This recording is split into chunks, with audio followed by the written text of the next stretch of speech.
बोईसर MIDCचा पुन्हा एकदा निष्काळजीपणा समोर आलाय आणि त्यामुळे एका निष्पापचा बळी गेलाय। बोईसर MIDC मध्ये उघड्या ट्रान्सफॉर्मरमुळे एका तरुणाचा जागीच मृत्यू झाला।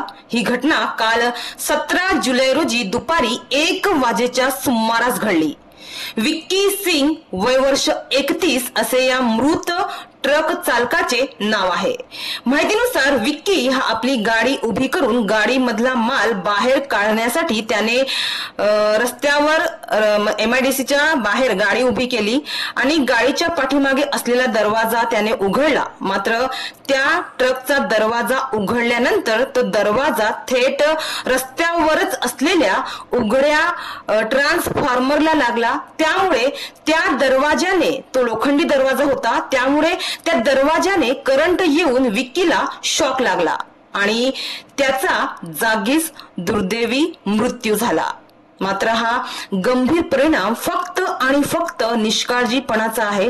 उघड्या ट्रान्सफॉर्मरचा धोका लक्षात घेता याच्यावर वेळीच उपाययोजना करणं आवश्यक होते। मात्र MIDCचा या ठिकाणी विचित्र कारभार सुरू असल्याचं पुन्हा एकदा समोर आलंय। तर बोईसर MIDCच्या निष्काळजीपणाच्या विरोधात सतत वेळोवेळी आवाज उठवणारे जनसामर्थ्य आदिवासी संघटनेचे अध्यक्ष महेश शांताराम धोडी यांनी या घटनेबाबत तीव्र संताप व्यक्त केलाय।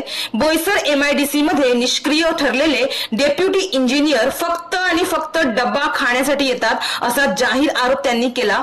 तसेच डेप्युटी इंजिनियर अविनाश गजानन संखे यांच्यावर आरोप करत त्यांच्यावर आता सदोष मनुष्यवधाचा गुन्हा का दाखल करण्यात येत नाही असा जाब त्यांनी वरिष्ठांना विचारला आहे। महावितरणाच्या या उघड्या ट्रान्सफॉर्मरवर कुठल्याही बॅरिगेट न लावता डोळे झाक करत आपल्या कार्यालयात एसीची हवा खाणे आणि MSCBने फक्त फॅक्टरीवाल्यांकडून लाईट बिल वसुली करणे हे निष्काळजीपणाचे लक्षण आहेत।